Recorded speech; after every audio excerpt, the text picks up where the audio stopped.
অবশ্য প্রশ্নটি আপনাদের দুজনের জন্যই। আমি প্রথমে একটু স্যার আমি আপনার কাছ থেকে একটু জানতে চাইবো যে বাংলাদেশে আপনি প্রথমে জেসনকে দিয়ে শুরু করেন। She is a lady, like you should না গিভ হার দ্য। ঠিক আছে, আপনি বলেন। মানে আপনার মানে আমরা একটা জেনেরিক কোশ্চেনটা হচ্ছে বাংলাদেশের গণমাধ্যমকে এবং সংবাদপত্রকে আপনার এখন স্বাধীন মনে হয় কিনা, সংবাদ মাধ্যমের মধ্যে কাজ করতে বাংলাদেশের সাংবাদিকদের অসুবিধা হচ্ছে বা কোনো প্রেফারেন্সকে ভয় পেতে হচ্ছে, যদি আমি ভয় শব্দটা ব্যবহার করি, বা আতঙ্কিত থাকতে হচ্ছে বা কাউকে বেশি খুশি করতে হচ্ছে, এরকমটা মনে হয় কিনা। আমি তুলনা করতে চাই না যে গত 15 বছরে আমরা কেমন ছিলাম, গত 15 বছরে আমরা খুবই খারাপ ছিলাম, এখন আমরা কেমন আছি সেটা যদি আমরা একটু বলি। খালেদ ভাই আপনাকে ধন্যবাদ। জেসন ধন্যবাদ, এখানে একসাথে আমরা এসেছি।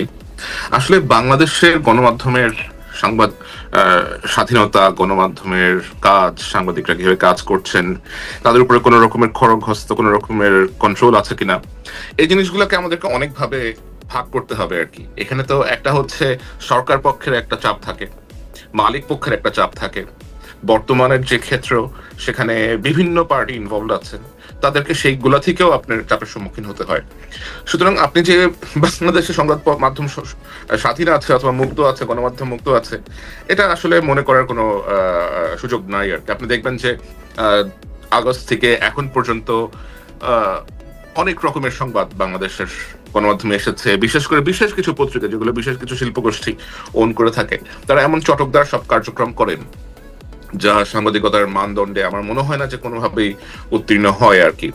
আর এছাড়া এই সংবাদপত্রের যেই মিডিয়া হাউসগুলো আছে, এর মধ্যে কিছু তো আপনার এস্টাবলিশ করা হয়েছে নিজেদের উদ্দেশ্য চরিতার্থ করার জন্য। আপনি দেখবেন যে কিছু চ্যানেল আছে, কিছু খবরের কাগজ আছে যাদের নেপথ্যের ব্যক্তিরা অত্যন্ত বিতর্কিত, এবং এদের কাজ হচ্ছে এক পক্ষ হয়ে আরেক পক্ষকে আক্রমণ করা, ওই পক্ষ এসে আবার এই পক্ষকে আক্রমণ করে, কেউ কেউ আবার কখনো সরকারের সহযোগী হয়ে ওঠে। কেউ যখন দেখে যে সরকার তাদের কথা শুনছে না, তখন গিয়ে আবার তারা সরকারকে আক্রমণ করে। এটা আসলে বেশ জটিল এবং বেশ আমার কাছে মনে হয় যে the environment is very dirty, বেশ নোংরা একটা এনভায়রনমেন্ট এখানে বিরাজ করছে। মানে আপনি আসলে কম কথাতেও সবগুলো বিষয়ই আপনি মোটামুটি এনেছেন, কিন্তু একটু সহজ করে মানে কোয়ান্টিফাই করে যদি আমি এখন বলি যে আপনি যদি সংবাদপত্রের স্বাধীনতার সর্বোচ্চ মান যদি হয় 100, এই মুহূর্তে এই সরকার আসার পরে বা 5 আগস্টে শেখ হাসিনা যাওয়ার পরে আপনি এই সংবাদপত্রের স্বাধীনতার মানদণ্ডে এটাকে কত নম্বর দিতে চাইবেন? সংবাদ স্বাধীনতার মানদণ্ডে আসলে এটা খুব টাফ, কারণ আসলে কয়েকটা নিউজ পেপার আছে that we have to tell যে তারা এখনো কাজ করে যাচ্ছে, 2 থেকে 3টার মতো, সর্বোচ্চ 3টার মতো হয়তো আপনার সংবাদ মাধ্যম আছে, চেষ্টা করছে এখনো সঠিক তথ্যটা দেওয়ার জন্য, এবং তাদের স্বাধীনতা আমি বলবো যে কোনো ক্ষেত্রেই 140-এর বেশি নাই। হাসিনার সময় হয়তো যেটা 25 ছিল সেটা এখন 40 হয়েছে। আর অন্য যারা আছে ধরেন আপনার, ওদের তো আসলে ধরেন স্বাধীনতা ডিপেন্ড করে তাদের মালিক যারা, ওদের মর্জির উপরে, তো ওইটা নিয়ে আসলে মন্তব্য করার কিছু নাই আর কি। ওকে, আমরা আবার আসবো আপনার কাছে স্পেসিফিক প্রশ্ন নিয়ে। আমরা একটু কাজী জেসিন থেকে এই ব্যাপারটা একটু জানতে চাই যে বাংলাদেশের গণমাধ্যম বা সংবাদপত্রকে আপনি আসলে কিভাবে দেখছেন এই পর্যায়ে এসে। ধন্যবাদ স্যারকেও ধন্যবাদ। এই বিষয়টা যে আমরা কথা বলতে পারছি, এটা আমি সাধুবাদ জানাই আপনার উদ্যোগ নেওয়ার জন্য। আসলে আপনি বলেছেন যে আগের কথা বাদ এখন আমরা কেমন আছি সেটাকে জাজ করার জন্য। আগের কথা বাদ দিয়ে আপনি আজকের অবস্থা জাজ করতে পারবেন না, কোনোভাবেই পারবেন না। একটা ভেঙে যাওয়া বাসায় আপনি কেমন করে সাজিয়েছেন, ভুলে যান ভেঙে গেছেন কিনা, এই কথাটা আপনি বলতে পারবেন না। আগে কি মিডিয়া ছিল, গণমাধ্যম ছিল কিনা, সেই প্রশ্নটার উত্তর আমাদের দেখতে হবে। বিগত 15 বছরে যা হয়েছে সেটা কি সাংবাদিকতা হয়েছে কিনা সেটা আমাদের দেখতে হবে, বিরল বিকল্প বাদে। গত 15 বছর যা হয়েছে সেটা তো আমরা দেখেছি। এখন অনেকে বলে শেখ হাসিনাকে ফ্যাসিস্ট হাসিনা বলতে চায় না, বলে মাফিয়া হাসিনার পতন হয়েছে। তো মাফিয়া আওয়ামী লীগ বা মাফিয়া হাসিনা যে শাসন 15 বছর করেছে, এই শাসনটা যে করতে পেরেছে, এই জায়গাটায় তাদেরকে এনাবেল করেছে কারা? তারা কিন্তু আপনার এই মিডিয়াই তাদেরকে সহযোগিতা করেছে 15 বছর শাসন করার জন্য। আমরা তো গণমাধ্যমকে বলি চতুর্থ স্তম্ভ। সেই জায়গা থেকে গণমাধ্যম হচ্ছে দর্পণ, একটা রাষ্ট্র কেমন চলছে, সরকার কেমন করছে সেটা দেখার দর্পণ হচ্ছে গণমাধ্যম। সেই গণমাধ্যম সেই দর্পণ দেখায় নাই, দেখিয়েছে মানবতার মা শেখ হাসিনাকে, দেখিয়েছে যে কাঁদো বাঙালি কাঁদো, বাঙালির চোখে পানি নাই, কিন্তু ফোর্স করেছে মিডিয়াতেও সারা মাস যদি শোক করে যে কাঁদো বাঙালি কাঁদো, অথচ তারা কখনই গুম খুনের কথা তুলে ধরে নাই। এই যে আড়াল করা, এই আড়াল করার মধ্য দিয়ে মাফিয়াতন্ত্র কায়েমে একরকম সহযোগিতা করেছে এই গণমাধ্যম। সুতরাং আপনি কোনোভাবেই 15 বছরের এই সময়কে বাদ দিয়ে আপনি কি এখন জাজ করা পসিবল না। 15 বছরে যা হয়েছে সেটা সাংবাদিকতা ছিল না, 15 বছর যা ছিল সেটা মিডিয়া ছিল না। এখন যা হচ্ছে ভঙ্গুর একটা রাষ্ট্র, সম্পূর্ণ ধসে পড়া একটা রাষ্ট্র নতুন করে বিনির্মাণ করার জন্য যে প্রচেষ্টা, সেই প্রচেষ্টাটা আমরা ঠিকভাবে নিতে পারছি কিনা, সরকারের উদ্যোগ কি আমরা সাংবাদিকরা সেটা করতে পারছি কিনা, সেই জায়গাটায় যদি আমরা কথা বলি তখন মনে হয় কথা বলাটা সহজ হয়ে যায়। সেক্ষেত্রে আমি বলবো যে আমার মনে হয় যে আমরা চেষ্টা করছি, কিন্তু অনেক শস্যের মধ্যে ভূত যেহেতু রয়ে গেছে, কারণ আপনি এখানে বীজটা বপন যা হয়ে গেছে, সেই বীজের যে বপন আছে, যে বীজটা বপন আছে সেই বীজেরই চারা তো থাকবে। তো সেরকম একটা অবস্থা আছে। আপনি এখানে ব্যবস্থার যে সিস্টেমের মধ্যে আমরা আছি, সেই সিস্টেম যদি সম্পূর্ণরূপে ভেঙে দেয়া না যায়, সেই সিস্টেম থেকে যদি বের হয়ে আসা না যায়, তাহলে আপনি নতুন করে স্বপ্নের মধ্যে থেকে বলতে পারেন না যে সাংবাদিকরা সম্পূর্ণ স্বাধীন কিনা। সাংবাদিকরা সম্পূর্ণ স্বাধীন হবে কি করে? একটি ঘরের কি আপনার শুধুমাত্র পর্দাটা বদলালে হয়ে যাবে? একটি ঘরের কি শুধু দুয়ারের রংটা বদলালে হয়ে যাবে যে সেই ঘরটা অন্যরকম হয়ে গেল? তা তো না। আপনার ফাংশন করছে কারা, কিভাবে, সেখানে তো কোনো পরিবর্তন আসে নাই। সুতরাং আমরা যদি বলি যে অনেক কিছু পরিবর্তন আমরা আশা করছি, সেটাতে ইউটোপিয়ান চিন্তা হবে বলে আমার কাছে মনে হয়। জেসিন, আপনাকে ধন্যবাদ। আমি আপনার প্রসঙ্গে আসার আগে আমি একজন দর্শকের মন্তব্য একটু পড়তে চাই। আশরাফুল করিম খান, তিনি মন্তব্য করেছেন, অসংখ্যবার একই মন্তব্য তিনি করছেন, সেজন্য তার মন্তব্যটি চোখে পড়ছে। খালেদ ভাই, আপনি যেই টোনে এনসিপির নেতাদের সঙ্গে কথা বলেন, সেই টোনে কি এই দুইজন অতিথির সঙ্গে কথা বলতে পারবেন? আছে সেই হেডম? ঠিক আছে, মানে না, সেটা আমি পারবো না, কারণ হচ্ছে যে মানে দুইজন অতিথি বা দুই ধরনের অতিথি দুই রকম। আমি এবার একটু প্রসঙ্গে আসি জেসিন, আপনার জন্য আমার স্পেসিফিক প্রশ্নটা যেটা ছিল সেইটাও আসলে এরকমই একটা প্রশ্ন। সেটা হচ্ছে যে আপনি বলছেন যে এই যে যারা স্বৈরাচার ছিল, যারা ফেসিস্ট ছিল, তাদেরকে আসলে এনাবল করেছে কারা, মিডিয়া সহযোগিতা করে মিডিয়া তাদেরকে, সরকার কি করেছে সেইটা তারা আসলে দেখায় নাই, দর্পণ হিসাবে তাদের যে কাজ করা দরকার ছিল সেটা তারা করে নাই। কিন্তু মুশকিল হয়েছে তথ্য প্রযুক্তির যুগে আমরা কিন্তু মিডিয়া যে এটা করে নাই, মিডিয়া যে এটা এরকম ফেল করে গেছে, সেই জন্য বাংলাদেশের জনগণ, পাঠক, অডিয়েন্সও মিলিয়ে মিডিয়াকে কিন্তু সাংঘাতিক রকমের হলুদ কার্ড, লাল কার্ড দেখিয়ে গেছে, এবং মিডিয়া কিন্তু বাংলাদেশে ইরেলেভেন্ট একটা জিনিসে পরিণত হয়েছিল শেখ হাসিনার সময়ে। কেউ বাংলাদেশের গণমাধ্যমকে সেই অর্থে আর বিশ্বাস করতে পারে নাই। আমরা বাংলাদেশের মিডিয়াতে শেখ হাসিনার সংবাদ সম্মেলন করা থেকে শুরু করে যা কিছু ছাপা হয়েছে তা নিয়ে হাসাহাসি করতে দেখেছি, ফান করতে দেখেছি, ট্রোল করতে দেখেছি, বিশ্বাস করতে খুব কম লোককেই দেখেছি। বাংলাদেশের মিডিয়া জুলাই আগস্ট মাসেও চরমভাবে শেখ হাসিনাকে সাপোর্ট করে গেলেও তার প্রতি বাংলাদেশের মানুষ আস্থা রাখে না। কিন্তু প্রবলেম হচ্ছে মিডিয়ার এই পরিবর্তনটা, মিডিয়া যা দেখানো দরকার তাদের দেখাবে, তা প্রকাশ করবে, সেই সাহসটা অর্জন করবে, তার জন্যই পুরো বিপ্লবটা হয়েছে। আমার প্রশ্নটা হচ্ছে সেই বিপ্লবটা সফল হয়েছে কিনা, আমরা যা দেখাতে চাই, যাদের প্রশ্ন করতে চাই সেটা আমরা করতে পারছি কিনা, সেটা ছিল আমার প্রশ্ন। আপনার জন্য স্পেসিফিক প্রশ্ন যে অনেকেই এরকম বলে থাকেন, আমি একদম স্পেসিফিক নাম ধরে বলি, মোসাফ ফিরোজ, যিনি আওয়ামী লীগ আমলে যে অল্প কয়েকজন তার প্রাইভেট চ্যানেল থেকে অনেক বেশি সমালোচনা করেছেন, তাদের মধ্যে থেকে অন্যতম। তিনিও বলেছেন যে টকশোগুলিতে এখন ভিন্ন মতের লোক থাকে না, একই মতের লোক থাকেন। আওয়ামী লীগ আমলেও ভিন্ন মতের গেস্টটা আলোচনা করতে পারতেন, যেটা এখন পারছেন না। সাংবাদিক মোসাফ ফিরোজ নিজের প্রশ্নের উত্তর নিজে দিয়ে বলছেন, মানে তিনি কয়েকজনের কথা বলেছেন তাদেরকে কেন ডাকা হয় না। টিভি চ্যানেল মালিকেরা মবের ভয়ে সেলফ সেন্সরশিপের মধ্যে আছে, আওয়ামী লীগ আমলে যেটুকু স্বাধীনতা ছিল তাও এখন নেই। কাজী হোসেন, আপনি যদি একটু মন্তব্য করতেন, আমরা জুলকারনাইন স্যারের কাছেও একটা অন্য প্রশ্নে যাব, এটা নিয়ে সম্পর্ক। জি নিশ্চয়ই নিশ্চয়ই। আচ্ছা, আমি এই প্রশ্নটা উত্তর দেওয়ার আগে আপনার কথাটা বলি আগে, যে আপনি যে মন্তব্যটি করেছেন যে মানুষ, মিডিয়া ইররিলেভেন্ট হয়ে গিয়েছিল মানুষের কাছে। যেটা হয়, আপনি বোধহয় জানেন যে ব্যান্ড ওয়াগন এফেক্ট সম্পর্কে, রাইট? যে যখন ফ্যাসিস্টরা থাকে তখন কিন্তু তার বয়ান ক্রিয়েট করার জন্য মিডিয়াকে ব্যবহার করে। মিডিয়াকে ব্যবহার করে আপনার মুজিবকে এমন ভাবে পীর বানানো হয়েছিল যে এই বাংলাদেশের মানুষ শেখ মুজিবুর রহমানকে নিয়ে, শেখ হাসিনাকে নিয়ে একটি মন্তব্য করতে পারেনি, একটি ভয়ের সংস্কৃতি হয়েছিল, এবং যার পরিণতি হচ্ছে এতগুলো মানুষ, হাজার মানুষ, আমি স্পেসিফিক সংখ্যায় যাচ্ছি না, এতগুলো মানুষ প্রাণ দিতে হয়েছে তাদের জন্য। এটা দায় মিডিয়ার থাকবে। মিডিয়া ইররিলেভেন্ট হয়ে গেল, মিডিয়ার দায় মিডিয়াকে নিতে হবে। এই কাজটি মিডিয়ার জন্য হয়েছে, কারণ তারা যদি এর আগে তুলে আনতো যে কি হয়েছে, যে কাজটা all the prime ministers main sir করেছে, তার জীবনে ঝুঁকি নিয়ে যে কাজটি করেছে, সেখানে বাংলাদেশে বসে কিন্তু সেরকম কাজ আমরা প্রতিনিয়ত হতে দেখিনি। এটা একটা ডকুমেন্টারি অনেক পাওয়ারফুল হতে পারে, কিন্তু এর আগের ঘটে যাওয়া আরো অনেক ঘটনা তুলে আনলে ব্যাপারটা আরো অনেক আগে ঘটতে পারতো, হাসিনার পতন আরো আগে ঘটতে পারতো। এ গেল আমার মিডিয়া নিয়ে মন্তব্য। আর আপনি যে প্রশ্নটি করেছেন যে নিরপেক্ষতার জায়গা থেকে, আমি যখন আমার কাজ করি, আমি চেষ্টা করি এখন যারা স্টেক হোল্ডার্স আছেন তাদেরকে ইনভাইট করতে।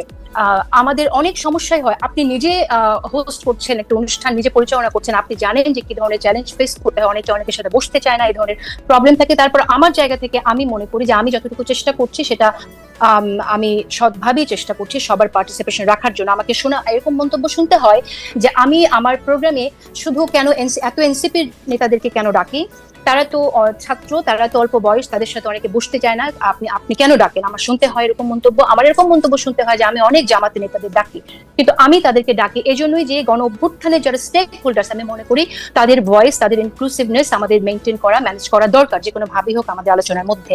এখন আপনি আমাকে বলতে পারেন যে আমি কেন আওয়ামী লীগের একজন নেতাকে আমি ডাকি না, সেটা যদি হয় আমার নিরপেক্ষতা লিটমাস টেস্ট, তাহলে আমি বলবো যে দুঃখিত, আমি আওয়ামী লীগের কোনো নেতা অ্যাজ লং অ্যাজ আমি যতদিন পর্যন্ত তারা ক্ষমা না চাইছে তাদের অপকর্মের জন্য এবং জনমানুষ তাদেরকে গ্রহণ না করছে, আমি কেউ না তাদের ভয়েস মানুষকে শোনানোর জন্য। আমি এই দায়িত্ব নেব না এবং আমি দায়িত্ব নিতে আগ্রহীও না। যে অপরাধ করেছে তারা করেছে, সে অপরাধের জন্য তাদেরকে সরি বলতে হবে, মাফ চাইতে হবে। মানুষ যদি মাফ করে তখন ডেফিনেটলি তারা আসবে মানুষের জন্য ভবিষ্যতে কি করতে চায় সে কথাটা বলতে। আমি অবশ্য আপনার বক্তব্যের মূল নির্যাসের সাথে আমি একমত। আমি আমি আমি আমি জনাব মোস্তফা ফিরোজ যেটি বলতে চাইছেন, যারা আওয়ামী লীগ আমলে মানে আওয়ামী লীগকে উনি ডাকতে বলতেছেন না আসলে, কিন্তু আওয়ামী লীগ আমলে যারা আওয়ামী লীগকে মৌন বা নীরব সমর্থন দিয়েছেন তাদেরকেও কি আপনি ডাকের বাইরে রাখবেন কিনা, বা তাদেরকে ডাকের বাইরে কি মবের ভয়ে রাখা হচ্ছে কিনা সেটা আপনি বলবেন কিনা? যে ধরেন সরাসরি আওয়ামী লীগ করে নাই, ধরেন তারা খুন খারাপিতে অংশ নেয় নাই, উনি কয়েকটা নামও বলেছেন আসলে, সৈয়দ ইশতিয়াক রেজা, জয় মামুন, এরকম কয়েকটা নামও বলেছেন। আচ্ছা, এখন একটা বিষয় সেটা হচ্ছে যে মিডিয়া নিয়ে কথা বললে তো অনেকের কথায় চলে আসে। তো আমি আসলে দেখেন, আমরা তো কলিগস একসময় একসাথে কাজ করেছি, কিন্তু আমরা অত্যন্ত দুঃখজনকভাবে প্রত্যক্ষ করেছি যে যখন চোখের সামনে, সবার চোখের সামনে এই ছাত্রদের হত্যা করা হয়েছে, তখন তারা এই পতিত হাসিনার অফিসে গিয়ে তারা যে বক্তব্য রেখেছেন, এটা তো আমাদের জন্য অত্যন্ত দুঃখজনক ছিল। টু উইটনেস, সাক্ষী হওয়া ইতিহাসের, যে সাংবাদিকরা এই জায়গায় চলে যেতে পারে, তাদের মানবতা বোধ তারা এইভাবে বিসর্জন দিতে পারে, এই অন্ধত্ব তাদেরকে পেয়ে বসতে পারে, এটা তো আমাদের জন্য দুঃখজনক।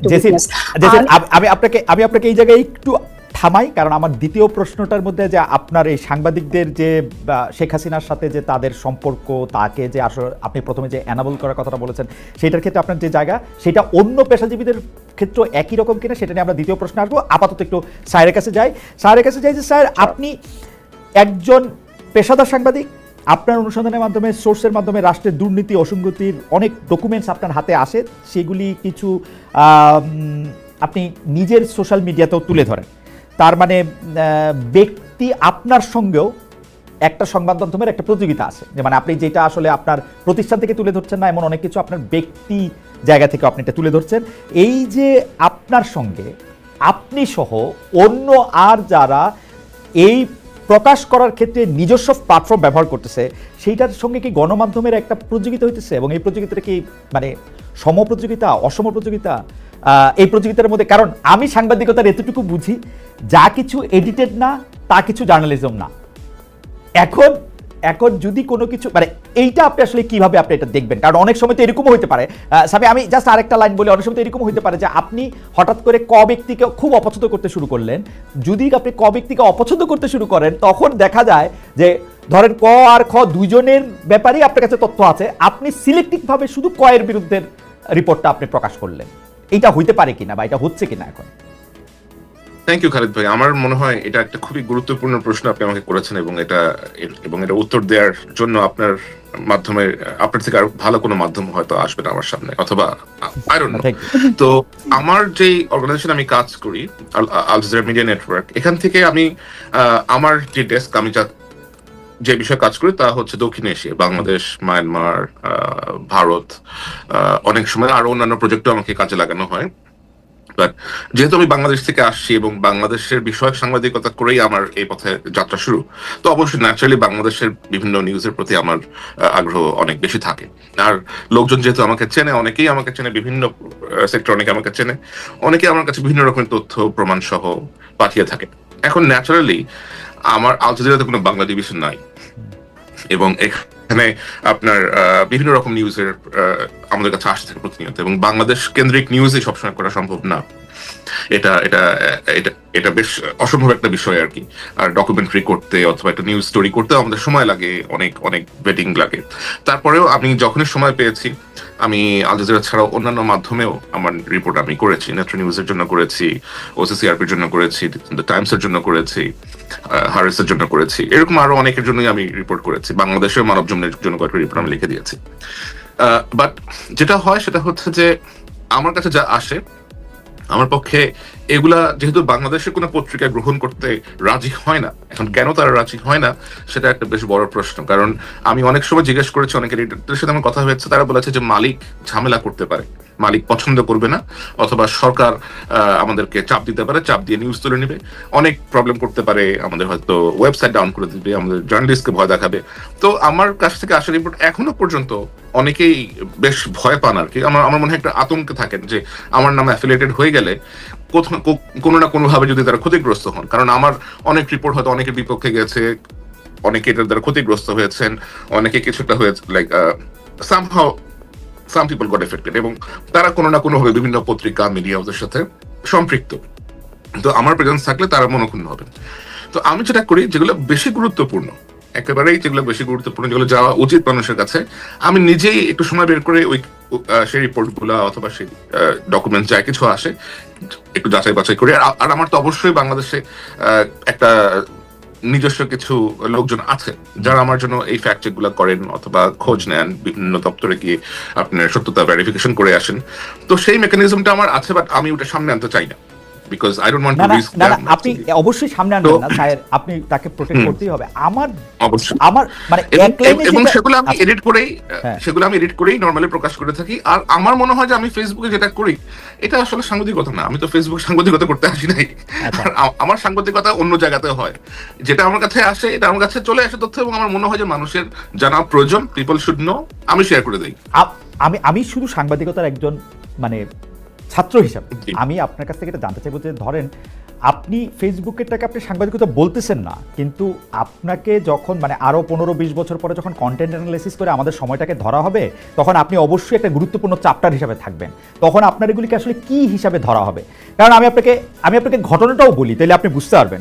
আপনি যখন উপদেষ্টা আসিফ মাহমুদ সজীব ভুঁইয়ার এয়ারপোর্ট থেকে বেরিয়ে আসাটার ওই ভিডিও যখন আপনি প্রকাশ করলেন, তখন এই উপদেষ্টা কিন্তু প্রশ্ন তুলেছেন যে রাষ্ট্রের গোপন ও বিশেষায়িত স্পর্শকাতর তথ্য, অর্থাৎ এয়ারপোর্টের সিসি ক্যামেরার তথ্য যদি আপনার কাছে চলে যায়, তার মানে আপনার তো বিভিন্ন জায়গায় বিভিন্ন মানুষজনও আছে, এবং সেইটার ক্ষেত্রে আপনি একটা পিক এন্ড চুজ করতেছেন। আসিফ মাহমুদ সজীব ভুঁইয়াকে আপনি দেখতে পারেন না, এনসিপিকে আপনি অপছন্দ করেন, সেই জন্য এটা সঙ্গে সঙ্গে আপনি দিয়ে দিচ্ছেন। কিন্তু বিএনপির কেউ হইলে, আমি কথার কথা করছি, বা জামাতের কেউ হইলে সেইটা আপনি দিতেন না। ব্যাপারটা কি একটা মানে একটা অসম জায়গা তৈরি করতেছে কিনা? ব্যাপারটা মোটেও অসম জায়গা তৈরি করতেছে না, এবং আপনি একটা বেশ মজার একটা চ্যাপ্টার নিয়ে আসছেন। আমি will go back to the before one, যেটা বলতেছিলাম যে আজ থেকে 15-20 বছর পরে গেলে যখন এগুলো নিয়ে আলোচনা হবে, if I am alive or not, তখন এগুলো কি হিসেবে গণ্য হবে? তখন এগুলো এই হিসেবে গণ্য হবে যে বাংলাদেশের সাংবাদিকতা করাটা এতটাই ভীতিকর ছিল যে সাংবাদিকরা অমুক সাংবাদিকের জুলকারনাইন সায়ের খানের রিপোর্ট নিত না, এই লোককে বাধ্য হয়ে অনলাইনে রিপোর্ট প্রকাশ করে দিতে হইতো। এটা এডিটেড বলেন, র বলেন, হোয়াট এভার ইট ইজ। তো অবস্থাটা এতটাই একটা ভীতির সিচুয়েশন আমাদের মধ্যে ক্রিয়েট হয়েছিল। আর আমি তো এর আগেও জেনারেল আজিজের যে এয়ারলাইনের ভেতরে থাকা ফুটেজ ক্যাপচার করে নিয়ে আসছিলাম। ইসরায়েলির যে মোসাদের যে আউটপোস্ট হাঙ্গেরি, দুটোর মধ্যে ঢুকে গিয়ে মোসাদের যে টেকনিক্যাল ম্যানুয়াল স্পাইওয়ারের, সেটারও ছবি তুলে নিয়ে আসছিলাম। সেগুলো তো স্পর্শকাতর জায়গায় ছিল, এবং সেগুলো তো আমি পাবলিক ইন্টারেস্টের জন্যই করেছি, অনুসন্ধানী সাংবাদিকতার জন্যই করেছি। আসিফের সাথে আমার তো ব্যক্তিগত কোনো দ্বন্দ্ব নাই, আমি ওরা ভালো করে চিনিও না, কখনো কথা হয় নাই। এবং এনসিপির প্রতি আমার কি আছে না আছে, আমার মনে হয় সেটা এনসিপির 2-1টা লিডার খুব ভালো করেই বলতে পারবে। তারা ভালো করেই জানে যে তাদের কোন জিনিস আমার সামনে আসার পরেও আমি তাদেরকে একটা দ্বিতীয় সুযোগ দিয়েছি, এটা তারা জানে। কিন্তু এই দ্বিতীয় সুযোগটা আমি বিএনপি অথবা জামাত হলে দিতাম না, এবং দিই না নর্মালি। সো আমার মনে হয় যে ওরা এখনো বেশ তরুণ বয়সে তরুণ।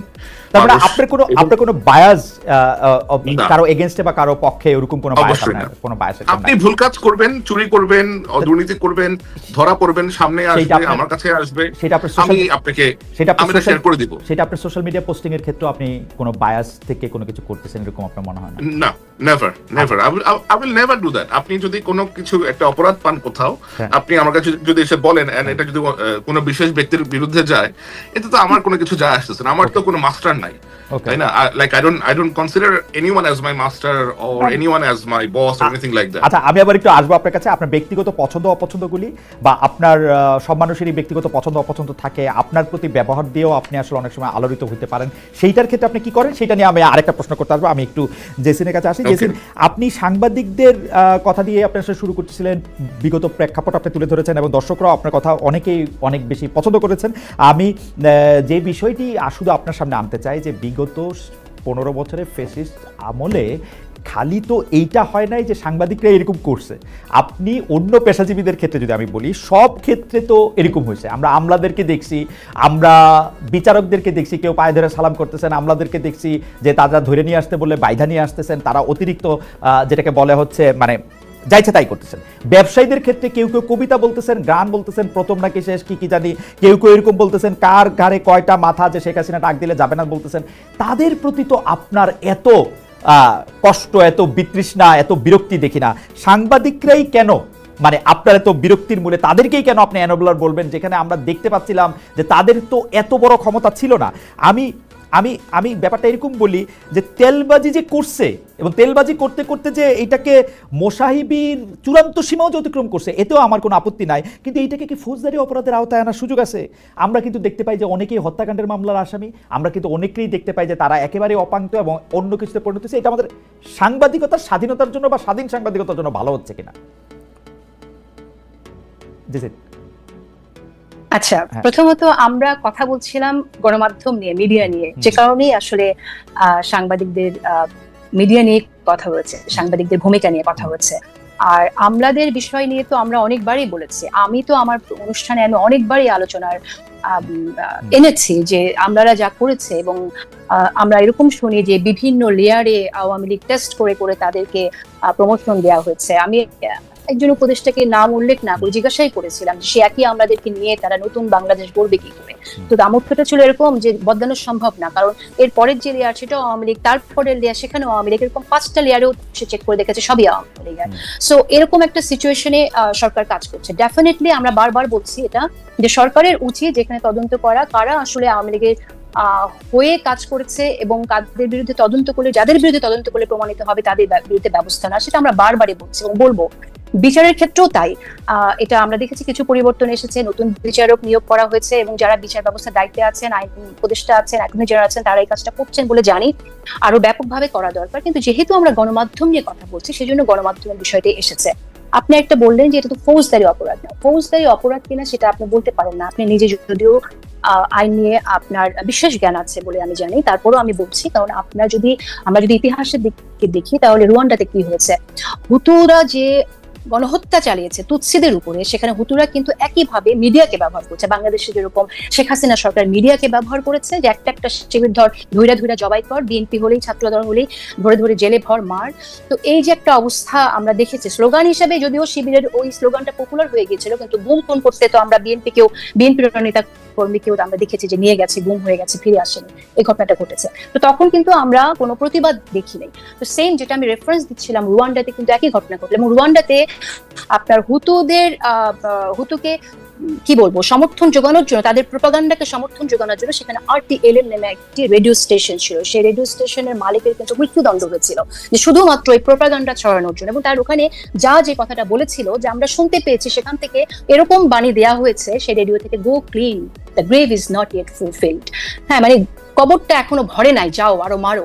তো এই যে তাদের বয়ানগুলো তারা বিভিন্ন ভাবে নিয়ে এসেছে, আপনি মনে করছেন যে বাংলাদেশের সাংবাদিকেরা গত 15 বছরে এইরকম বয়ান দিয়েছে নাকি এরকম বয়ান? বাংলাদেশের সাংবাদিকরা আমি বলছি এখানে যে বাংলাদেশের সাংবাদিকরা বিরল ব্যতিক্রম বাদে তারা এই যে মানুষজনকে জেলে নেওয়া হয়েছে, গুম করা হয়েছে, খুন করা হয়েছে, এটাকে জায়েজ করেছে। শেখ হাসিনাকে তারা তার বড় মানবতার মা বলেছে বাংলাদেশের মিডিয়া। এর জবাব আপনি কোথায় পাবেন? সো আপনি এটা বলতে পারেন না যে ফৌজদারি অপরাধ করেছে কিনা, এটা আসলে প্রমাণযোগ্য না।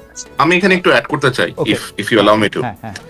আপনি চিন্তা করেন খালিদ ভাই যে আপনি একটা ঘরে আছেন, একটা বাসায় আছেন, আপনার বাসায় আপনি জানেন যে বাসার ছাদের ওই অংশ যে কোনো সময় ধসে পড়তে পারে, কিন্তু আপনি কোনো ব্যবস্থা গ্রহণ করছেন না। আপনি দেখছেন, আপনি ব্যবস্থা গ্রহণ করছেন না, কারণ আপনি জানেন যে যদি এটা কমপ্লেন করেন, আপনার বাসার যিনি মালিক আছেন অথবা বাসার যিনি কর্তা আছেন, তিনি হয়তো বিষয়টা নিয়ে আপনাকে বকাঝকা করবেন অথবা পছন্দ করবেন না, যে তুমি খরচ বাড়াইতে আসছো কেন। হঠাৎ করে ওই ছাদটা ভেঙে পড়ে বাসার 3টা লোক মারা গেল, দোষটা কার হবে? উড ইউ ফিল যে আপনি এটার জন্য দোষী কিনা? আমার মনে হয় বিষয়টা না, অবশ্যই কিন্তু এরকমই হয়েছে। কিন্তু না, আপনারা দুজনই আমার খুবই প্রিয় সাংবাদিক, কিন্তু আমি শুধু আপনাদের মনে করাই দিতে চাই যে 15 বছর ধরে আমাদের ফেসিস্ট শেখ হাসিনার আমলে সাংবাদিকতাকে দেখতে গিয়ে আমরা অতিরিক্ত জেনারেলাইজেশন করতেছি কিনা। কারণ আমরা কিন্তু শেখ হাসিনা, আমি বলি আমরা কিন্তু শেখ হাসিনার যাবতীয় যত দুষ্কর্ম, সেই দুষ্কর্মের যতগুলি আমরা জানি সেগুলি কিন্তু সংবাদ মাধ্যমের মাধ্যমেই জানি। মানে ধরেন এই যে কি বলে সোনার মেডেলে চুরি করছে, বালিশের দাম কত রাখছে, পদ্মা সেতুতে কি করছে, সেগুলি কিন্তু গণমাধ্যমদেরকে আমাদেরকে মানে একদম হুতু তুলসিদের সাথে মিলায়া গণমাধ্যম একেবারেই সে ফেসিস্টদের অ্যানাবলের ভাষাই শুধু ব্যবহার করছে। এইটা বললে কিন্তু আসলে আমার কাছে মনে হয় যে আমরা পরবর্তীতে যে সাংবাদিকতার কথা আমরা আশা করি সেইটার ক্ষেত্রে একটু বেশি করা হয় কিনা আমার কাছে মনে হয় যে, এবং এইটা এমন একটা উপায় তৈরি করে কিনা। আমরা কিন্তু এখন দেখতেছি যে নতুন যে সাংবাদিক গোষ্ঠী তৈরি হয়েছে এই 10 মাসে যারা সাংবাদিকতা করতেছেন তাদের বেশিরভাগের ক্ষেত্রে প্রভু বদলাইছে, তাদের অবস্থান বদলায় নাই। মানে এটা ভাঙা ঘর, ভাঙা বাড়ি, মাথার উপরে ভাঙা পড়ছে, সেটাতে এটা বিবেচনা করা যাবে কিনা। তারা কেউ কেউ দাবি করতেছে এরকম যে আমরা বিএনপির ঘনিষ্ঠ লোক, আমরা বিএনপির জন, সেই জন্য আমি এখন সম্পাদক হবো। কেউ কেউ দাবি করতেছে যারা জামাতের লোক সেই জন্য আমি সম্পাদক হবো, আমি এনসিপির লোক সেই জন্য আমার এটা করতে হবে। আমরা 15 বছর বঞ্চিত, মানে সোজা কথা বলতে যে 15 বছরে যেই দুষ্টামিগুলি আওয়ামী লীগ করছে সেগুলি এখন আমরা করবো, এইটা যারা করছে মানে সেইটা ঠিক হবে কিনা আসলে। মানে এই জন্য আমি এই প্রশ্নটাই যদি আপনি এটা বলতেন, তারপর আবার একটু জেসিনেরও একটু মন্তব্য আমাদের একটু শুনতে হবে। স্যার আমি থামাইছিলাম আপনাকে, সরি। যেটা বলতেছে যে এটা করা কখনোই উচিত হবে না, কখনোই, এবং এই জিনিসটাই বন্ধ করতে হবে যে রাজনৈতিক পরিচয়ের ভিত্তিতে সাংবাদিকতা পেশায় যে প্রেফারেন্স দেওয়া হয়, এই প্রেফারেন্সিয়াল ট্রিটমেন্টটা বন্ধ করতে হবে। যে ব্যক্তি আপনার নিজের স্বাধীনতা, ইন্টিগ্রিটি এবং সততা বজায় রেখে এই পেশার মানটা ধরে রাখতে পারবেন, তাদেরকেই আসলে বিবেচনায় নেওয়া উচিত। কে কোন মতের, কোন দলের অনুসারী, এরকম কখনোই করা উচিত না। আর শেখ হাসিনার সময় আপনি যে ঘটনাগুলো উল্লেখ করলেন, বালিশ কাণ্ড অথবা অন্য সোনার মেডেল, এগুলোর সাথে কিন্তু শেখ হাসিনা সরাসরি কখনো সম্পৃক্ত ছিলেন না। শেখ হাসিনা সরাসরি সম্পৃক্ত ছিলেন কিসে? ফর এক্সাম্পল, আপনার জেনারেল আজিজের মতো একটা লোককে সেনা প্রধান বানানোতে আমাদের দেশের সাংবাদিকরা রিপোর্ট করতে পারতো যে ওরকম পৌরসভা ইউনিয়নের চেয়ারম্যানের ভাই মার্ডারার তমিজউদ্দিন, সরি, অথবা মার্ডারার খ এরকম জেল থেকে মুক্তি পাইছে। এবং সে এখন স্যার আপনি কিন্তু খেয়াল করলে দেখবেন যে জেনারেল আজিজকে ধরেন বাংলাদেশে সাংবাদিকতা করতে হইলে তো আসলে আপনাকে মানে এরকম একটা দেশ, যে দেশের মধ্যে আপনি তো আসলে যে অভিযুক্ত তার সঙ্গে আপনি কথা বলতে হবে, সেই অভিযুক্তের সঙ্গে আপনি কথা বলতে পারতেছেন, আপনার রিপোর্ট তৈরি হচ্ছে না। কিন্তু আপনি পত্রপত্রিকায় কিন্তু দেখবেন এই জোসেফ হারিসের কথা কিন্তু মানে অসংখ্যবার পত্রপত্রিকা ছাপা হয়েছে। আপনি দেখবেন যে মানে বিভিন্ন ছুতা নাতায় কিন্তু ছাপা হয়েছে। এমনকি আমরা যে জার্মানি থেকে জেনারেল আজিজের ইন্টারভিউ করছি, কতগুলি প্রশ্ন যেহেতু তার উত্তর প্রশ্ন সবগুলি ভয়ঙ্কর ছিল, তার উত্তর মানে তার 4 বার চাকরি চলে যাওয়া উচিত শুধু এই উত্তর দেওয়ার জন্যই, বা ফৌজদারি অপরাধ হওয়া উচিত, সেগুলি কিন্তু আবার সে ছাপানো হয়েছিল পত্রপত্রিকাগুলিতে। মানে যখনই গণমাধ্যম মিনিমাম সুযোগ পাইছে সেগুলি কিন্তু ব্যবহার করা হয়েছে। শেখ হাসিনার বিরুদ্ধে অভিযোগের ক্ষেত্রে আমি বলে দিই, এস আলমের ঘটনাটাতে শেখ হাসিনা যখন স্টেপ ইন করলো তখন কিন্তু পত্রপত্রিকাগুলি একটা বড় ভূমিকা পালন করছে শেখ হাসিনার এইটা উন্মোচন করার জন্য। আপনি দেখবেন জুলাই আগস্টের মধ্যে উনি যখন এই ভয়ঙ্কর সিদ্ধান্তগুলি নিতেছে, সবগুলি পত্রপত্রিকা বা বেশিরভাগ পত্রপত্রিকা কিন্তু দাঁড়াইতেছে তার এগেইনস্টে, জনমত তৈরি করার জন্যই দাঁড়াইতেছে, যখন সুযোগ পাচ্ছে তখন কিন্তু দাঁড়াচ্ছে। এই ডিউ ক্রেডিটটা আমরা দিমু কিনা সেইটার হচ্ছে কথা, মানে নাকি আমরা এখন দেখেন আপনি যে 2014 সালে একটা ইলেকশন হয়েছে, আমাদের 2018 সালে একটা ইলেকশন হয়েছে, সেই ইলেকশন করার সময় গণমাধ্যম আসলে কতটা স্ট্রং ভূমিকা রেখেছিল সেটা কিন্তু আমরা দেখি নাই। হ্যাঁ, কিছু যখন একটা আওয়াজ তুলছি, যখন জিনিসটা সামনে চলে আসছে, তাও আমাদের মতো আপনার যারা দেশের বাইরে ছিল এদের হাত ধরে, তখন জিনিসটা নিয়ে আপনার আলাপ আলোচনা করা সহজ ইজি হয়ে গেছে, because somebody has brought it to the light. But deliberately নিজের থেকে, যেমন ধরেন এস আলমের নিয়ে যে এত কাণ্ড হলো, এস আলমের মাধ্যমে যে ইসলামী ব্যাংকটা দখল করা হয়েছে রাষ্ট্রীয় আপনার গোয়েন্দা সংস্থা ব্যবহার করে, এটা তো প্রথমে রিপোর্ট করেছে আপনার দ্য ইকোনমিস্ট। এরপরে দেশের কয়েকটা পত্রিকা তাও চেষ্টা করেছে, কিছু জায়গা থেকে নিউজটাকে নামিয়ে নেওয়া হয়েছে। যেমন বিএনপির সালাউদ্দিন সাহেব, ওনাকে দেশের একটি সংস্থা র্যাব নিয়ে গিয়ে তাকে পিক করে আপনার বর্ডার ওই অপর সাইডে গিয়ে ছেড়ে দিয়ে আসছি। একটা পত্রিকা ছাড়া, নিউ এজ ছাড়া, সাংবাদিক মুক্তাদির রশিদ এবং ডেভিড বার্গম্যান ছাড়া এটা নিয়ে এত এক্সটেন্সিভ রিপোর্ট আর কেউ করতে পারে নাই। ডেভিড বার্গম্যানের পক্ষে বাংলাদেশে থাকা পসিবল হয় না, মুক্তাদির রশিদকেও বিভিন্ন জায়গাতে ডেকে ডেকে নিয়ে গিয়ে হেনস্থা করা হয়েছে। সুতরাং আপনি যদি বলেন যে সবাই রাইট কাজটা করছে, সবাই আসলে কাজটা করে না। আপনি আরেকটা বিষয় খালেদ ব্যক্তি চিন্তা করেন যে আমাদের দেশের পপুলেশন হচ্ছে 180 কোটি। 180 কোটি দেশের জনসংখ্যার মধ্যে থেকে 180 মিলিয়ন, লাইক 18 কোটি। 18 কোটি মানুষের মধ্যে আপনি দেখবেন যে আপনি হাতে গুনতে পারবেন অ্যাকচুয়ালি 20 থেকে 25টার মতো হয়তো সাংবাদিক আছে যারা গত 15 বছরে এক্সাক্ট কাজটা করার চেষ্টা করেছে, সামহাও দেশে থেকে হোক দেশে বাইরে থেকে হোক। এই যে হাজার হাজার সাংবাদিক রেজিস্টার্ড আছে আপনার এই ইউনিয়ন, ডিআরইউ বলেন, কত কমপক্ষে 100টার মতো ইউনিয়ন আছে, এরা কি কাজটা করছে সংঘবদ্ধভাবে?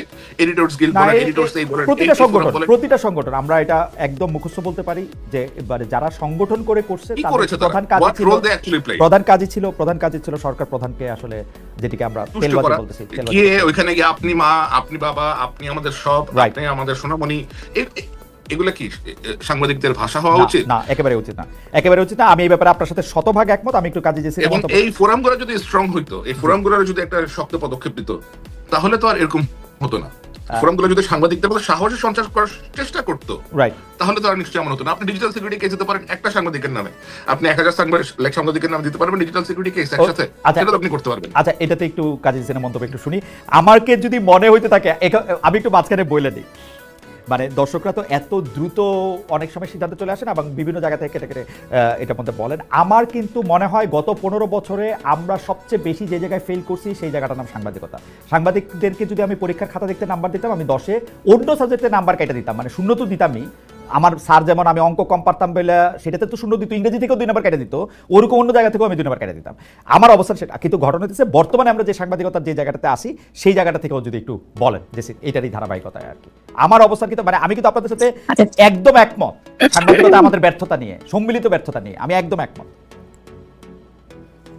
না, আপনি যেহেতু একমত তাহলে আমার অ্যাড করার কিছু নাই, যে আপনি নিজেই জানেন যে প্রশ্ন নয় প্রশংসা করতে এসেছি, সেই বিখ্যাত টার্ম নতুন করে অ্যাড করার কিছু নাই। আমাদের মনে রাখা উচিত কিশোরের কথা, মুশতাকের হত্যার কথা, সেই সাংবাদিকদের কথা আমাদের মনে রাখা উচিত, সাংবাদিকদের গুম করা হয়েছে সেই কথাগুলো মনে রাখা উচিত।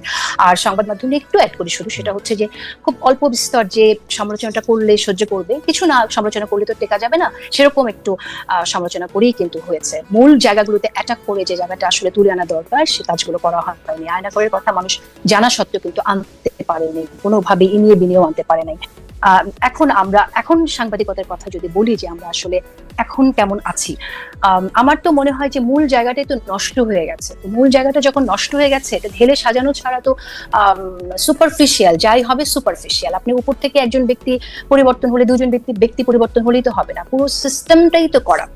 এখানে যেমন আপনার কর্পোরেট সেন্সরশিপ আছে, পলিটিক্যাল সেন্সরশিপ তো আসবেই। যখন কিনা আপনার কালো টাকার বিনিয়োগ থাকবে তখন তো আপনার পলিটিক্যাল সেন্সরশিপটা আসবে। আরেকটা বড় সমস্যা হচ্ছে, দেখেন এই যে শেখ হাসিনা কিন্তু বাকশাল, একটা নব্য বাকশাল, ডিজিটাল বাকশাল কায়েম করেছেন। কিভাবে? পত্রিকা বন্ধ না করে, ভেরি স্মার্টলি পত্রিকা বন্ধ না করে, কোনো টেলিভিশন বন্ধ না করে, আরো বেশি বেশি লাইসেন্স দিয়ে সবগুলোকে নিজের জন্য, নিজের মাইক হিসেবে ব্যবহার করার মধ্য দিয়ে। এখন এই প্রতিষ্ঠানগুলো লাইসেন্স কাকে দেওয়া হয়েছে? নিজেদের লোককে, যারা তার বিশ্বস্ত ব্যবসায়ী, যাদের সাথে ব্যবসায়িক লেনদেন আছে, বা মন্ত্রীর ভাই, তাদেরকে দেওয়া হয়েছে। এখন তো তাদের কাছে এই চ্যানেলগুলো আছে, তো এই চ্যানেলের কাছ থেকে আপনি কি পাবেন, কি আশা করবেন? এখন তারা যাই করবে, তাদের তো নিজেদের পাপেই এখন যা দেবে, সেটা তো আপনি নিষ্ঠাবান সাংবাদিকতা আশা করবেন না। সিদ্ধান্তগুলো তো আসবে আপনার নিজেদের ভুল থেকে, আতঙ্ক থেকে, ভয় সেখানে থাকবে। সুতরাং আমার মনে হয় যে এটা যদি আমরা বলি যে এটা একটু আপনি ইলাবোরেট করবেন কিনা, কারণ এই জিনিসটা আমরা শুরু হয়েছে দেখছি যে বিএনপির আমল থেকে, মানে বিএনপির আমল থেকে না বলে যখন আসলে মানে 21 টিভি লাইসেন্স দেওয়া হলো, তারপরে যখন চ্যানেল আই লাইসেন্স দেওয়া হলো, এগুলি আওয়ামী লীগের আমলে দেওয়া হয়েছে, তারপরে যখন বিএনপি আসলো, বিএনপি কিন্তু পরপর বেশ কয়েকটা টিভি লাইসেন্স তাদের দলের লোকদেরকেই দিছে, একদম যারা তাদের ব্যান্ড ওয়াগন বাজাবে খুব সুন্দর করে তাদেরকেই দিছে। এবং তাদের কেউ লাইসেন্স কিন্তু আওয়ামী লীগ আমলে রয়েও গেছিল। আপনি জানেন যে এনটিভি, বাংলা ভিশন, বৈশাখী, সেগুলি কিন্তু রয়েও গেছিল। এনটিভি, বাংলা ভিশন তারা একই মালিকানায় থাইকাও মালিকানাটা কেন গুরুত্বপূর্ণ না সেটা আমি বলি। একই মালিকানা থেকেও তারা শেখ হাসিনার আরো বেশি চামচামি করছে, এমনকি আওয়ামী লীগের মালিকানার টিভির চেয়েও বেশি চামচামি বিএনপির আমলের থেকে, বিএনপির যে মালিকানা ছিল সেগুলি থেকে আমরা দেখছি। তো এইটারও আপনি আসলে এটা কেমনে কেমনে দেখেন, মানে মালিকানা তো আসলে এখানে বিষয় না, এখানে হচ্ছে ক্ষমতা। জি বল। মালিকানাটা বিষয় না, কিন্তু মালিকানাটাও আবার বিষয়। কারণ হচ্ছে যে আপনার যখন এখানে একজন ব্যবসায়ী কালো টাকা নিয়ে আসবে তার ব্যবসা রক্ষা করার জন্য, সেটা তখন মিডিয়াটা তার ব্যবসা হিসেবে ব্যবহার করবে না, সে তো এটাকে অস্ত্র, ওয়েপন হিসেবে ব্যবহার করবে।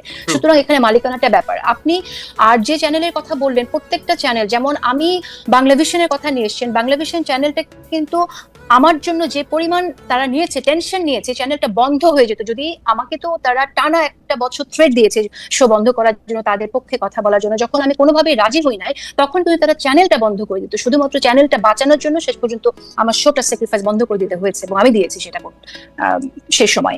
সুতরাং এরপরে তারা টিকে থাকার জন্য কি করেছে আমি এত মানে সূক্ষ্মভাবে অবজার্ভ করিনি তখন কি করেছে, কিন্তু ডেফিনেটলি প্রতিবাদ করা উচিত ছিল।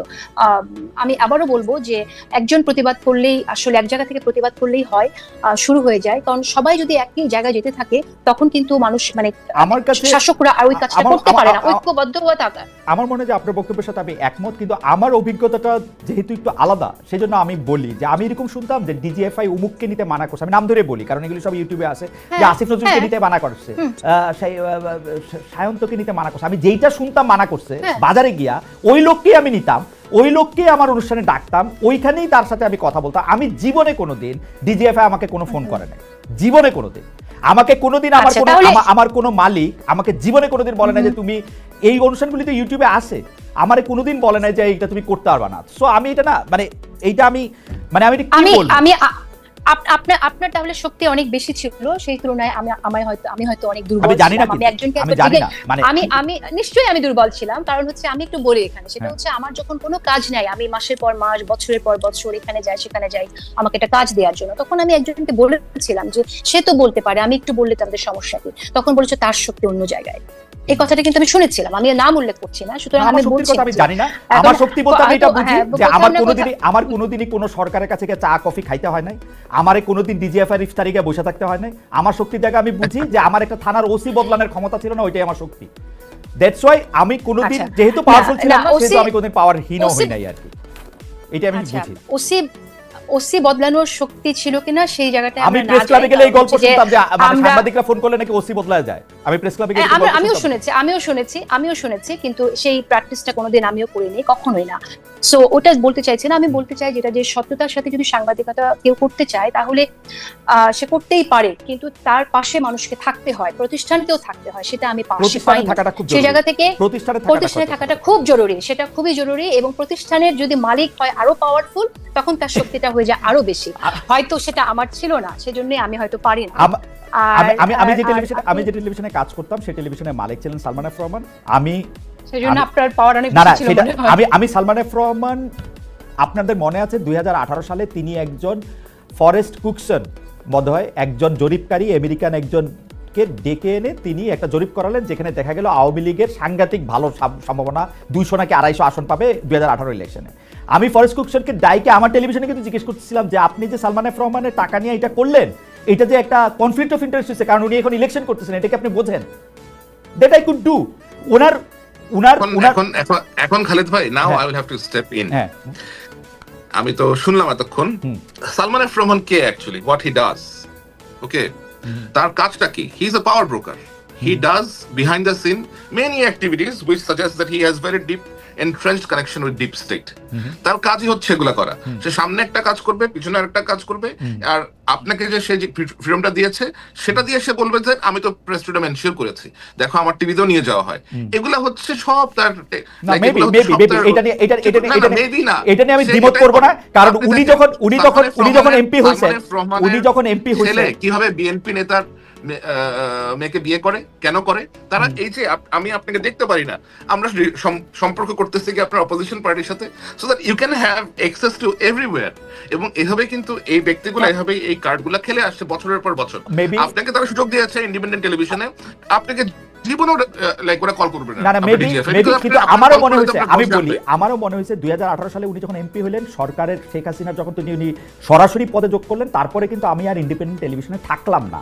আমার কিন্তু থাকারই কথা ছিল ওইখানে, আমি থাকলাম না, কারণ তারপরেরটা আমি আর জানি না, কারণ আমি সেন্স করতে পারছিলাম যে আমার আর ওইভাবে থাকা বোধহয় আর ঠিক হবে না। হাওয়েভার আমার প্রসঙ্গ বাদ দিয়ে এখন আরো অনেকগুলি গুরুত্বপূর্ণ প্রসঙ্গ আছে, সেই প্রসঙ্গদের একটু আনি। তার আগে দর্শকদের কাছে জানতে চাচ্ছিলাম যে গণমাধ্যমের স্বাধীনতা সমর্থন করে এনসিপি নেতা হাসনাত আব্দুল্লাহ বলেছেন, স্বাধীনতার নামে ফেসিবাদের দোসরদের সুযোগ দেওয়া ও অপতথ্য প্রচার মেনে নেওয়া ঠিক হবে না। প্রিয় দর্শকে হুঁশিয়ারি সঠিক বলে মনে করেন কিনা? শতকরা 80% দর্শক মনে করছেন যে তারা এটা সঠিক মনে করেন, শতকরা 20% দর্শক মনে করছেন এটি সঠিক তারা মনে করছেন না। আরেকটা বিষয় নিয়ে জানি আমি এই প্রসঙ্গটা জুড়েই, যেটা নিয়ে আমরা মানে পোল করেছি সেটা নিয়ে একটু আপনাদের মন্তব্য শুনতে চাই। আমি প্রশ্নটা একটু সাজাই, তার আগে একটু বলে রাখি, আমাদের অনেক দর্শক প্রশ্ন করেছেন যে আপনি কাজী জেসিনকে প্রশ্ন করলেন যে তিনি আওয়ামী লীগের নেতাদের নেন বা নেন না কিনা। আমাকে এই প্রশ্ন করলে কি হবে? আমি আওয়ামী লীগের নেতাদের নিতে চাই, শেখ হাসিনাকে, ওবায়দুল কাদেরকে এবং আওয়ামী লীগের প্রেসিডিয়ামের যারা সদস্য আছেন বা সর্বশেষ যারা সদস্য ছিলেন তাদের কাউকে, অন্য কারোর সাথে আমার কথা বলার আগ্রহ নাই। যারা নীতি নির্ধারক আছেন তারা কিভাবে কি করলেন, কেমনে দেশ চালালেন, কেমনে গুলি করলেন, কেমনে পালাইলেন, সেগুলি আমি তাদের জানতেই চাই। যদি তারা আসতে চান আমি সবসময় তাদেরকে নিতে চাই এবং তাদেরকে প্রশ্নও করতে চাই। কাজী জেসিন, আমি আপনার কাছে যে প্রশ্নটি করতে চাই সেটি হচ্ছে যে এনসিপি নেতা হাসনাত আব্দুল্লাহকে মানে মিডিয়া হাউসের কথা বলে যে কথা বলেছেন, মানে যেটাকে অনেকটা হুঁশিয়ারি বলে মনে হইতেছে, এর প্রতিবাদ করেছেন আবার দেশের প্রধান প্রধান সাংবাদিক সংগঠনগুলো। যদিও আমি সায়েরের বক্তব্যের সাথে সম্পূর্ণ একমত, সাংবাদিক সংগঠনগুলি নিয়ে আমার খুব বেশি উচ্চাসা নাই। এইটা কিন্তু সাংবাদিকতার নামে, মানে আমি যে জায়গাটাতে আপনাদের দুজনেই ডিস্ট্রাকশন করতে চাই, সাংবাদিকতার নামে যে সময় আবার অপতথ্য ছড়ানো হইতেছে সেইটা তো আমরা অবশ্যই কন্ডেম করব। কিন্তু আমরা যখন এটা জবাব দিতে গিয়ে দেখলাম যে আরো কয়েকটা বানোয়াট ফটো কার্ড আবার এনসিপির নেতারা আবার এটাকে ক্যারি করলেন, হুমকি দিলেন, সেইটা কিরকম ভাবে দেখা হচ্ছে। আমি একটু সাইরকে বলি, সাইর থেকে শুনি, তারপর আপনার কাছে শুনবো জেসিন। হ্যাঁ, আমি একটু সাইর থেকে শুনি যে এইটাকে আসলে এই ব্যাপারগুলিকে আপনি আসলে স্বাধীন সাংবাদিকতার কোন জায়গাগুলিতে আপনি দেখেন? যারা এই ধরনের বানোয়াট তথ্য প্রচার করে থাকে অথবা উদ্দেশ্য মানে একটা পাল্টাপাল্টি আয়োজন আর কি, ফটো কার্ড এই সেই তথ্য প্রচার করে থাকে, এটা তো এবং আপনি কমপ্লেন আসার পরে তারা এটাকে আবার উইথড্র করে নেয়। আমার মনে হয় এটা একজনের চরিত্র অথবা একজনের পার্সোনালিটি অথবা তার যেই কাজ, সেই কাজে একরকমের কালিমা অর্পণ করার একটা চেষ্টা আর কি, যে একটা কালিমা লেপন করার চেষ্টা করা হয়, পরে সত্যটা বের হয়ে আসে, তারপরে তারা নিউজগুলো উইথড্র করে নেয়। এবং এই ধরনের কাজ, এই ধরনের ফটো কার্ড, এই ধরনের উদ্দেশ্য প্রণোদিত ফটো কার্ড, যেমন কিছুদিন আগে দেখলাম আমি যে লিখেছে সার্জিসের বন্ধুর বাসায় 3 বস্তা টাকা পাওয়া গেছে। You go inside the story, it is totally different. এবং আমি দেখলাম যে প্রায় এ ধরনের হেডলাইন আসে যেগুলো অত্যন্ত মিসলিডিং, ক্লিক বাইট টাইপের আপনার হেডলাইন। যেমন সেদিন দেখলাম যে শেখ খালেদা জিয়া এবং তারেক রহমানের জন্য বিশাল বড় সিংহাসনের মতো আসন বানানো হচ্ছে, এটা রিপোর্টটা করেছে প্রথম আলো। তো আমি রিপোর্টের ভেতরে গিয়ে দেখলাম যে এটা কি বিএনপি থেকে করতেছে। আমি দেখলাম যে কোথাকার টেকনাফের ভেতরে কোন এক ইউনিয়নের কোন এক গ্রামের মধ্যে বসে এক বিএনপি নেতা, তার মনে খায়াস হয়েছে যে সে তার পার্টির লিডারদের জন্য এগুলা বানাবে। But the way the headline is created is intended to like create a very distorted narrative যে আচ্ছা বিএনপির লোক তখন ক্ষমতাতেই আসে, এখন বসে বসে এরকম করে চেয়ার বানাইতেছে। আবার আপনি দেখেন যে বেগম খালেদা জিয়াকে যখন তার বাড়ি থেকে উচ্ছেদ করা হয়েছে, ক্যান্টনমেন্টের বাড়ি থেকে, আপনাকে বলেন তো বাংলাদেশের কতগুলো পত্রিকার সম্পাদকরা এটা নিয়ে সম্পাদকীয় লিখেছেন অথবা কোনো রকমের অপেড ছাড়তে অথবা ফলো করে এটা নিয়ে আপনি রিপোর্ট করেছেন। ওই যে এই বৃদ্ধ মহিলার যে সাফারিং ছিল, কালকে পলক নিয়ে গিয়ে আদালতে নাকি কাঁদছে, এটা নিয়ে সবাই রিপোর্ট করছে, পলক আদালতে গিয়ে কাঁদতেছে। তো সে কাঁদতেছে কেন আদালতে গিয়ে? সে কাঁদার মতো কাজ করছে কেন?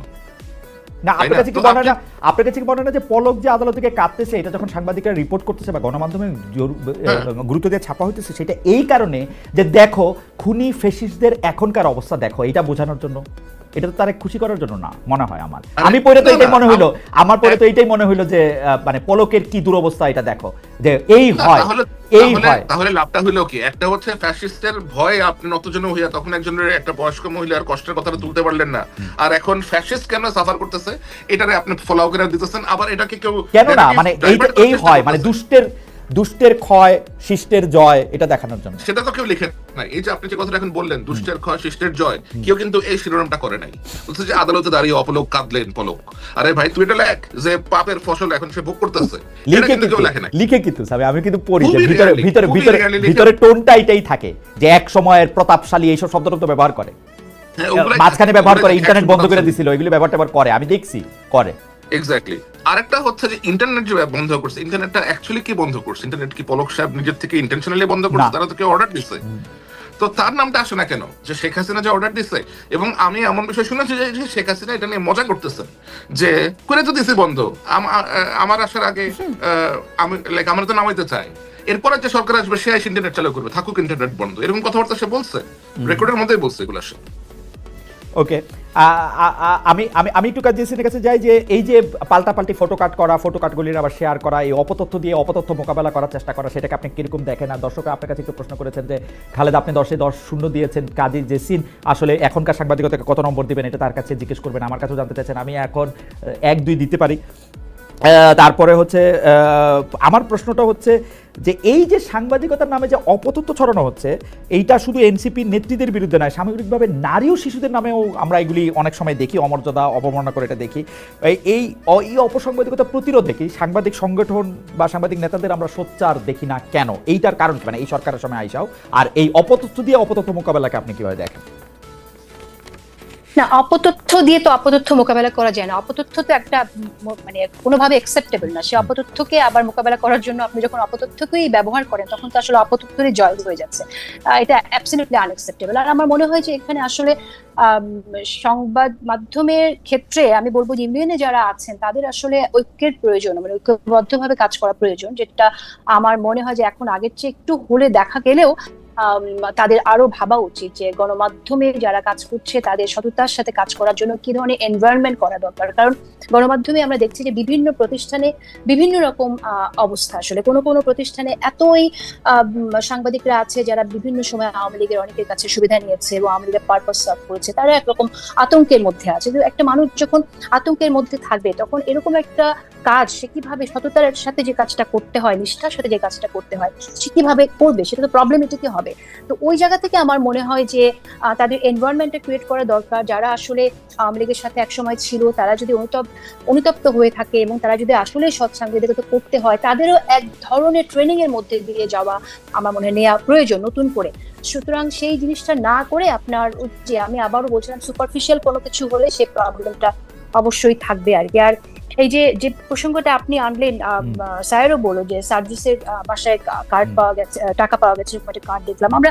এরকম কার্ড শুধু এটা না, আপনি অবাক হয়ে যাবেন, আপনি নিশ্চয়ই নিজেও দেখেছেন যে প্রতিষ্ঠিত গণমাধ্যম, জনপ্রিয় গণমাধ্যম গুলোতেও এত বেশি আপনার নিউজ আপলোড করা হচ্ছে, যত দ্রুত আপলোড করা হচ্ছে তত দ্রুত আবার সেটাকে আপনার নামিয়ে ফেলা হচ্ছে, সরিয়ে ফেলা হচ্ছে উইদাউট গিভিং এনি রিজন যে এই কারণে আমরা খবরটা রাখলাম না। এক্স্যাক্টলি। সো এই যে একটা প্রবণতা, এটা অত্যন্ত ব্যাড মেসেজ, এটা খুবই খারাপ একটা মেসেজ দিচ্ছে, এটা আমাদের জন্য অত্যন্ত খারাপ। প্রত্যেকটা প্রতিষ্ঠানে যারা কাজ করছে আমি মনে করি তাদের নিজেদের মধ্যে কথা বলা দরকার যে কেন এই কাজগুলো হচ্ছে, তাদের নীতি ঠিক করা উচিত, সাংবাদিকতার যে নীতি তাদের যে প্রিন্সিপাল ঠিক করে ট্রেনিং এর মধ্যে দিয়ে নতুন করে তাদের ভাবা উচিত। সাংবাদিকতার নীতি এবং ট্রেনিং এর কথা আপনি বলতেছিলেন, কিন্তু আমরা মানে এই জায়গাটাতে আপনাদের দুজনের কাছে আবার একটু জানতে চাই যে সাংবাদিকতা কিন্তু ট্রায়াল অ্যান্ড এররের মধ্যে দিয়েই আসলে এগিয়ে চলে। যদি সাংবাদিকরা প্রতিদিন একটা করে পরীক্ষা দেয়, সেটা সংবাদ মাধ্যমের ক্ষেত্রে প্রতিদিন, আর যদি মানে ব্রডকাস্ট মিডিয়ার ক্ষেত্রে আপনি দেখেন তাহলে প্রতি ঘন্টায় প্রতি মিনিটে তারা পরীক্ষা দেয়। তারা যদি চুরি করে, বাটপারি করে, বায়াস করে, তাদেরকে কিন্তু জনগণ প্রত্যাখ্যান করে। কিন্তু মানে এই যে সারাক্ষণ ক্ষমতার জায়গা থেকে সাংবাদিকতাকে বা গণমাধ্যমকে সবক দিতে থাকা, আপনারা এটা ঠিক করে নেন নাইলে কিন্তু আপনাদের এই পরিণতি হবে, উবুক 3 জনকে চাকরি থেকে বাদ দিতে হবে, তুবুক জন এটা ভালো করছেন, সেইটাকে আপনারা আসলে কেমনভাবে দেখেন? সর্বশেষ একজন উপদেষ্টা এরকম বলছেন শব্দের খেলাটার ভণ্ডামি কবে বাদ দেবেন আপনারা? প্রথম আলোর একটা রিপোর্ট নিয়ে তারা এই কথা বলেছে, বিবিসি রিপোর্টের অনুবাদটার ক্ষেত্রে কেন এটা অনুমোদন শব্দটা ব্যবহার করা হলো, অর্ডার না, সেই জন্য এরকম বলতেছেন। এইগুলির আপনারা আসলে কীভাবে দেখেন? কাজী জেসিন যদি একটু বলতেন যে সরাসরিভাবে যে ভাই যদি এই পত্রিকা ভালো না লাগে, এই টেলিভিশন ভালো না লাগে, ইউ বেটার আপনি এটা দেখেন না, আপনি এটা পড়েন না। মানে বাংলাদেশে তো এখন আর ক্ষমতার জায়গা থেকে কেউ আপনাকে এটা করতে বাধ্য করতে পারবে না, সেই জায়গাটা থেকে আপনারা এটা কিভাবে দেখেন যে একটা হুমকি বা ওকে, এখন আমরা আসলে এই প্রসঙ্গ বেশ কয়েকবার এটা এসেছে যে সরকারের দিক থেকে কখনো কাউকে এরকম হুমকি দেওয়া হয়েছে কিনা, কারো চাকরিচ্যুতির জন্য, কাউকে সরিয়ে দেওয়ার জন্য কোনো রকম আদেশ বা অর্ডার এরকম ভাবে এসেছে কিনা সরকারের দিক থেকে, আমি এটা প্রশ্ন করেছিলাম। আমি কিন্তু উত্তর পেয়েছি যে না, এটা করা হয়নি। এবং আমি এটা তো আমরা জানি যে সরকার কখনোই বলে না হ্যাঁ আমরা এটা করেছি। সো আমি একটু ভেরিফাইও করার চেষ্টা করেছি। আমার কাছে এরকম তথ্য আমি পাইনি যে সরকার থেকে তাদেরকে কাউকে এরকম বলেছে তুমি তাকে স্যাক করো বা এই নিউজটা নামিয়ে ফেলো, এরকমটা আমি এখন পর্যন্ত প্রমাণ রেসপন্স পাইনি। কেউ যদি পেয়ে থাকে আমি সাধুবাদ জানাবো আমার সাথে শেয়ার করার জন্য। আর হচ্ছে যে গণমাধ্যমে সরকারের গণমাধ্যমকে কি বলবো, আপনার গণমাধ্যম যে ফ্রিলি কাজ করছে সেটার জন্য একটা ব্যাপার, যেখানে সরকারের সাথে যে সমঝোতাটা হওয়া দরকার, আপনি যে মেসেজটা আপনি আমাকে এখানে দিলেন যে একজন একটি সংবাদ নিয়ে কথা বলেছে, আমার মনে হয় যে এখানে কমিউনিকেশন কানেকশন একটা ব্যাপার। এমন একটা সময় আমরা আছি যে আপনার ভারতের যারা ভারতীয় যে মিডিয়া সেটা বাংলাদেশের বিরুদ্ধে নানান রকম প্রোপাগান্ডামূলক নিউজ করছে। এবং আপনি এখানে আমি একটু উল্লেখ করি, আমার উপর প্রধানতম ক্ষোভ ছিল যে ভারতের সাথে যে চুক্তিগুলো হয়েছিল টিপাই মুখ থেকে শুরু করে সেই সময়, সেগুলো নিয়ে আমি অনেক বেশি কথা বলতাম, আমার প্রোগ্রামে অনেক অ্যানালাইসিস করতাম। এবং সেই সময়টা আমি এরকমও শুনেছি যে অনেকে যারা কিনা এখানে ভালো জায়গায় যেতে চায় তারা ভারতের নীতি নির্ধারকদের সাথে ভালো যোগাযোগ রাখে। তো এই সাংবাদিকদেরই কিন্তু উত্তরসূরিরা এখনো রয়ে গেছে। সুতরাং সরকারের জায়গা থেকে সংশয়ের একটা জায়গা থাকতে পারে। তো আমি মনে করি যে ওইটা যদি হয় তাহলে স্বাধীনতা তো অপার স্বাধীনতা তো আমরা কেউ চাই না। আমরা তো এমন স্বাধীনতা চাই না যেটা আমার সার্বভৌমত্বকে, আমার নতুন বাংলাদেশ বিনির্মাণকে ক্ষতিগ্রস্ত করবে। সেই জায়গা থেকে আমার মনে হয় ট্রাস্টের রিলেশনশিপটা খুব দরকার। আচ্ছা, ওকে, আমি আপনার কাছে আসবো আবার। জনাব জুলকারনাইন স্যার, আপনি যদি একটু বলতেন যে বিভিন্ন মহল থেকে ঠিক হুমকির সুরে ধমকির সুরে, আমার অসুবিধা নাই, কারণ আমি মনে করি জার্নালিজম করতে গেলে আপনাকে লোকে খুব প্রেমপত্র পাঠাবে, খুব ভালোবাসার কথা বলবে, এরকম নাই হওয়ার কথা। আপনাকে রেগে রেগেই কথা বলার কথা, আপনি কতটা হজম করতে পারেন সেইটাই হচ্ছে আপনার দেখার জিনিস। আমি মোটেও মাইন্ড করি না। আসিফ মাহমুদ সজীব ভাই এরকমই বলবে, শব্দের খেলার ভণ্ডামিটা কবে বাদ দেবেন আপনারা। জুলকারনাইন স্যার এরকমই বলবে, প্রথম আলো একটা খুব বাজে পত্রিকা, বাজেভাবে এটা করছে, আমার এতে কোনো অসুবিধা নেই।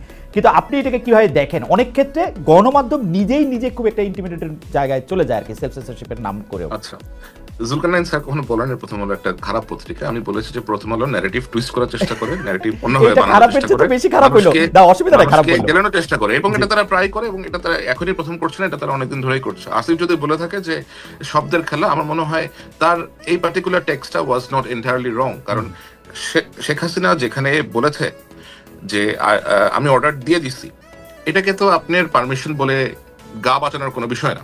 পারমিশন হচ্ছে আমি তোমাকে অনুমতি দিচ্ছি, একটা আপনি করতে পারেন, নাও করতে পারেন, চয়েস ইজ ইয়ার্স। বাট যখন আপনি কাউকে অর্ডার দেন, being the commander in chief অথবা being the head of the ministry of defence, আপনি যখন অর্ডার পাস করেন, that is something people has to carry out in the street. তো আপনি সেটাকে ওইভাবে কনভে করে যাবেন। এবং বিবিসি বাংলার, এখন আমি কি বলবো, আমাদের কিছুদিন একটা অনুষ্ঠান হয়েছে আমাদের লাইক আল জাজিরা থেকেই, you should watch that. এখানে একটা ইভেন্ট হয়েছিল ইউকেতে, গ্লাসটনবেরি নামে একটা ফাংশন হয়েছিল এখানে, আপনার কনসার্ট ইভেন্টের মতো। The way they have twisted the entire narrative did send a very wrong message, and আমাদের ওই প্রোগ্রামে এটা বেশ ভালো করে তুলে ধরা হয়েছিল। So I don't want to take that avenue, I don't want to criticise them for anything, but এই ধরনের choice of words is not correct. আপনি সঠিকভাবে ইন্টারপ্রেট করবেন, যেটা ইংরেজিতে আছে সেটাকে বাংলাতে সঠিকভাবে ইন্টারপ্রেট করবেন, যেটা বাংলায় আছে সেটাকে ইংরেজিতে আপনি আবার কারেক্টলি করবেন। স্যার, আমার একটা জিজ্ঞাসা আছে, সেটা হলো যে সাংবাদিকতা আমরা অনেকগুলিকে মেলাফাইডি মিস্টেক বলি, অনেকগুলি বোনাফাইডি মিস্টেক বলি। আপনি কি এটাকে মেলাফাইডি বা ইন্টেনশনাল মিস্টেক বলতে চান? মেলাফাইডি মিস্টেক অবশ্যই। আপনি বলতে চান যে মানে বিবিসি বাংলাদেশে সবাই শুনতেছে, অসংখ্যবার পরিচয় হয়েছে, সে মেলাফাইডি করে সেই অর্ডারকে অনুমোদন বলছে, আপনার কাছে এরকম মনে হচ্ছে? এরকম অবশ্যই করেছে তারা। আপনি যদি বিবিসি বাংলার গত সরকারের সময়কার রিপোর্টগুলো দেখেন, এখনো এই সরকারের সময় তারা এমন অনেক কিছুই করেছে যা আমার মনে হয় ওয়াজ নট ভেরি কারেক্ট। আপনার এগুলি বোনাফাইডি মিস্টেক না, রাইট? এগুলি মেলাফাইডি না? অবশ্যই না। ইন্টেনশনালি অনেক কিছু তারা করেছে। এটা শুধু বিবিসি বাংলা একা না, আপনার পূর্বের যে কর্মস্থল আছে ডয়চে ওয়েল বাংলা, ওইখানেও অনেক সময় আমরা লক্ষ্য করেছি যে এরকম মিস্টেক হয়েছে। ওটা হয়তো আপনার ইয়েতে হয় নাই, বাট মিস্টেক হয়েছে। গণমাধ্যমের কাজ করলে মিস্টেক তো হইবই, মানে সেইটা তো না। মিস্টেক হচ্ছে ভাই, আপনি বানানের ভুল করেন মানুষের নামের, আপনার নাম আপনি চার লেখেন, চ দিয়ে লেখেন, দন্তস্বর পরিবর্তে আপনি এটা চ দিয়ে লেখেন।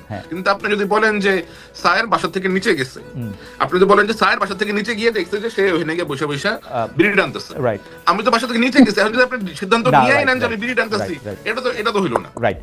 না, এটাতে আমি আপনার সাথে একমত।